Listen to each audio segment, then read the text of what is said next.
Dear students, good morning. आज हम अध्ययन करने जा रहे हैं सामाजिक संबंधों के बारे में। संबंध दो प्रकार के होते हैं, एक भौतिक संबंध और दूसरा सामाजिक संबंध।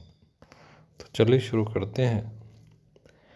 भौतिक संबंध से मतलब होता है कि दो बेजानदार वस्तुओं अथवा एक तरफ जीवित प्राणी व दूसरी तरफ बेजानदार वस्तु के बीच पाए जाने वाले संबंधों को भौतिक संबंध कहते हैं। जैसे कि लेखक और पेन के बीच जो संबंध है, और दूसरे होते हैं सामाजिक संबंध। सामाजिक संबंधों से तात्पर्य है कि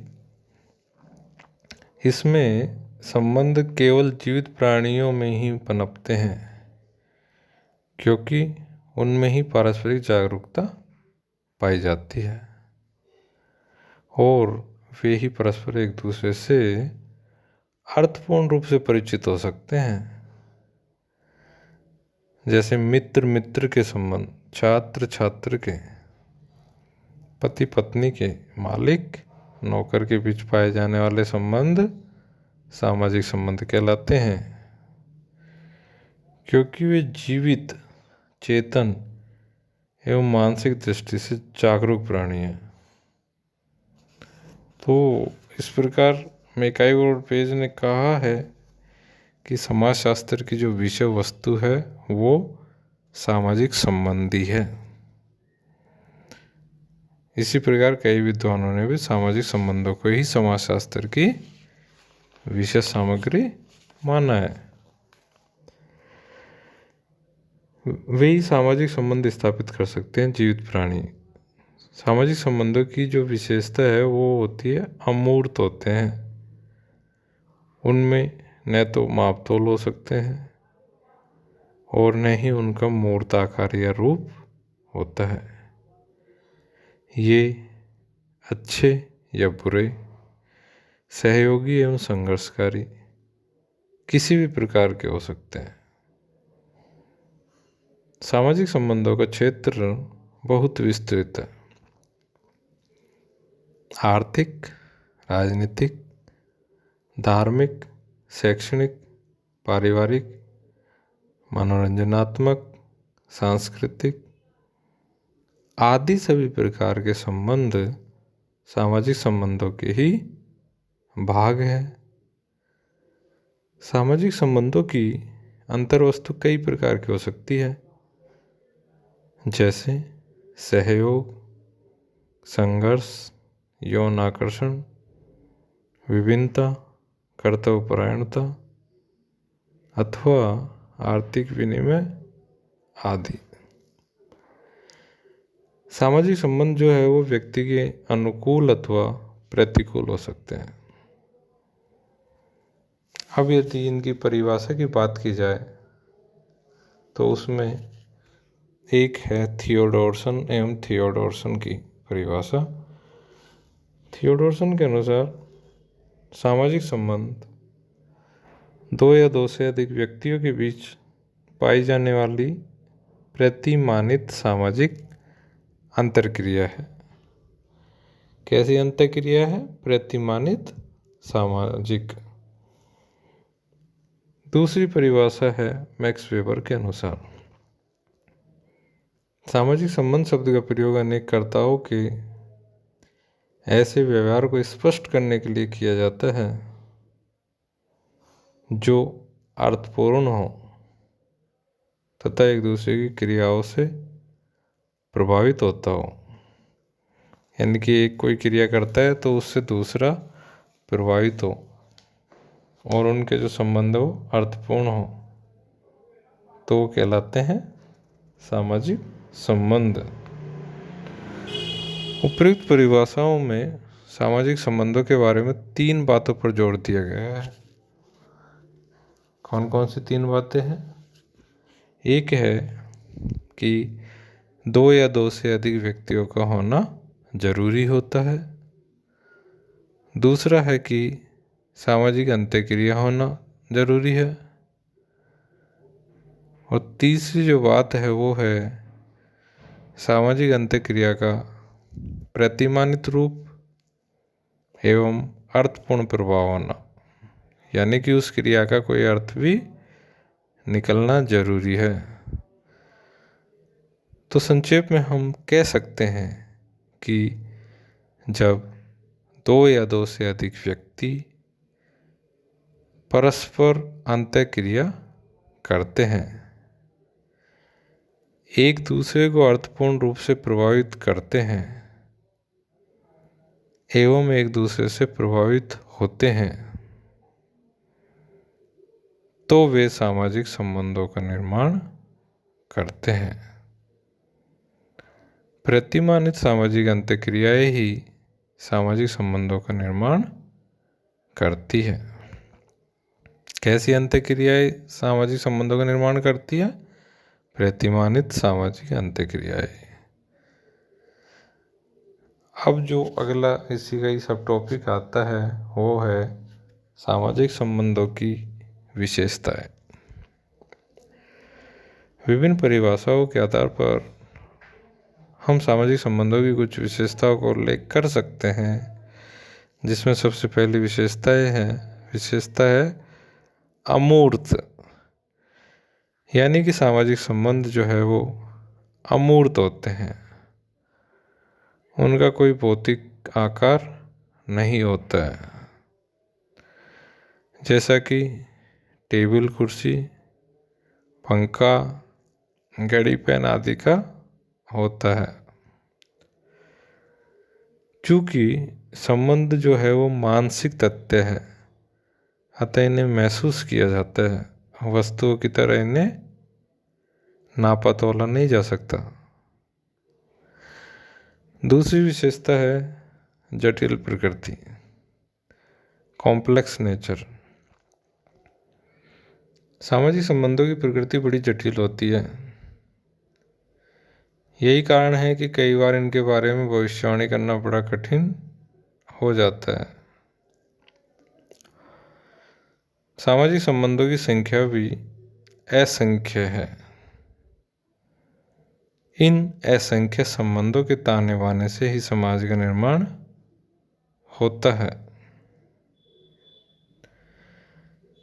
तीसरी जो विशेषता वो अर्थपूर्ण है, मीनिंगफुल होना चाहिए। सामाजिक संबंधों का निर्माण किसी उद्देश्य की पूर्ति के लिए किया जाता है। वे व्यक्ति एवं समूह के लिए क्या होते हैं? अर्थपूर्ण होते हैं। अगली विशेषता है अनिश्चित स्वरूप। सामाजिक संबंधों का कोई निश्चित स्वरूप नहीं होता। विभिन्न व्यक्तियों के उद्देश्य, कार्यों, पद एवं भूमिकाओं के अनुसार सामाजिक संबंध भी अनेक प्रकार के होते हैं। ये आर्थिक, राजनीतिक, धार्मिक, शैक्षणिक, मित्रतापूर्ण, विरोधात्मक आदि अनेक प्रकार के हो सकते हैं। तीसरा है स्थायी एवं अस्थायी प्रकृति, परमानेंट एंड टेम्पररी नेचर। सामाजिक संबंध स्थायी भी हो सकते हैं, जैसे परिवार के सदस्यों के होते हैं, और अस्थायी भी हो सकते हैं, जैसे डॉक्टर और मरीज के होते हैं और दुकानदार और ग्राहक के होते हैं। अस्थायी संबंध थोड़े समय के लिए होते हैं और उद्देश्यों की प्राप्ति के बाद समाप्त हो जाते हैं। छठा जो इसका है वो है विशेषता सहयोगी एवं असहयोगी प्रकृति। सामाजिक संबंध दो व्यक्तियों या समूहों के बीच सहयोग के आधार पर भी निर्मित हो सकते हैं और इनमें विरोध एवं संघर्ष के कारण भी हो सकते हैं। संबंध प्रत्यक्ष भी हो सकते हैं और अप्रत्यक्ष भी हो सकते हैं। प्रत्यक्ष यानी कि आमने सामने के संबंध, दो व्यक्ति आमने सामने कोई क्रिया करते हैं, एक दूसरे को प्रभावित करते हैं, तो वो होते हैं प्रत्यक्ष। और अप्रत्यक्ष यानी जैसे कि फोन पे बातचीत कर रहे हैं आपस में, कोई तो वो अप्रत्यक्ष संबंध होते हैं। इसके बाद जो अगला सब टॉपिक आता है वो है सामाजिक संबंधों के निर्माण की आवश्यक दशाएं। सामाजिक संबंधों का निर्माण कुछ परिस्थितियों में ही संभव है। वे आवश्यक तत्व या दशाएं जो सामाजिक संबंधों के निर्माण के लिए जरूरी है, उसमें है जीवित व्यक्ति का होना, उसके बाद संपर्क एवं संचार का होना, पारस्परिक जागरूकता होना और सामाजिक अंतःक्रिया होना। तो आइए इनको डिटेल से जानते हैं। सबसे पहले जीवित व्यक्ति। ये तो आप अभी तक समझ ही गए होंगे कि सामाजिक संबंध केवल जीवित व्यक्तियों के साथ ही स्थापित किए जा सकते हैं, क्योंकि उनमें ही जागरूकता एवं चेतना होती है और वे ही अर्थपूर्ण संबंध कायम कर सकते हैं। जैसे दो चींटियां, कुत्ते, बिल्लियां तथा मानव और घोड़े व गाय के अर्थपूर्ण संबंध को भी सामाजिक संबंधी कहा जाएगा। तो स्पष्ट होता है कि सामाजिक संबंध और समाज केवल मानव तक ही सीमित नहीं है, बल्कि अन्य प्राणियों में भी पाए जाते हैं। इसीलिए मैकाइवर कहते हैं कि जहाँ कहीं भी जीवन है वहीं समाज है, लेकिन हम यहाँ मानव के सामाजिक संबंधों एवं समाज तक ही सीमित है।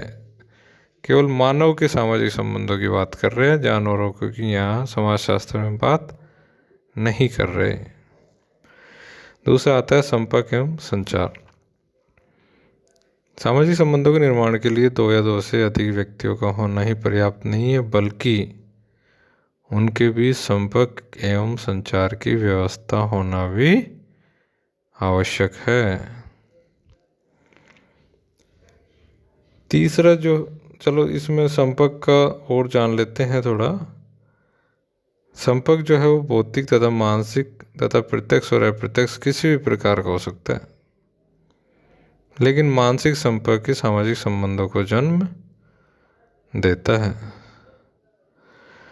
मानसिक संपर्क प्रत्यक्ष रूप से आमने सामने होने पर इशारे, हाव भाव या बोलचाल के द्वारा भी हो सकता है, और अप्रत्यक्ष रूप से हो सकता है वो पत्र या टेलीफोन के द्वारा।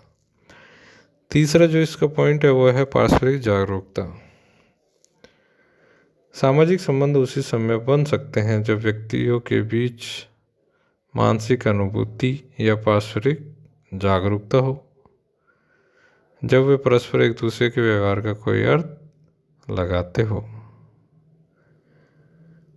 जागरूकता है जो एक विशिष्ट प्रकार की मानसिक स्थिति होती है, जिसके अभाव में सामाजिक संबंध बने नहीं रह सकते। जब सामाजिक प्राणी एक दूसरे से इस प्रकार से व्यवहार करते हैं जो उनके पारस्परिक ज्ञान से निर्धारित होते हैं, तो इस प्रकार से निर्धारित सभी संबंधों को सामाजिक संबंध कहा जाता है। जागरूक अवस्था में दूसरे व्यक्तियों से संबंध स्थापित करने पर ही सामाजिक संबंध बनते हैं। आखिरी जो इसका बिंदु है वो है सामाजिक अंतःक्रिया। सामाजिक संबंधों के निर्माण के लिए व्यक्तियों या समूहों के बीच अंतःक्रिया का होना भी जरूरी है। व्यक्ति या समूह जब परस्पर संपर्क में आते हैं तो एक दूसरे को प्रभावित करते हैं और एक दूसरे से प्रभावित होते हैं। इसी दशा को अंतःक्रिया कहा जाता है। और जब ये सामाजिक अंतःक्रियाएं बार बार होती है तो वे स्थिर एवं प्रतिमानित सामाजिक संबंधों को जन्म देती है। सामाजिक संबंधों का ही नहीं बल्कि अन्य सामाजिक घटनाओं एवं समूहों का आधार भी सामाजिक अंतःक्रिया ही है। धन्यवाद।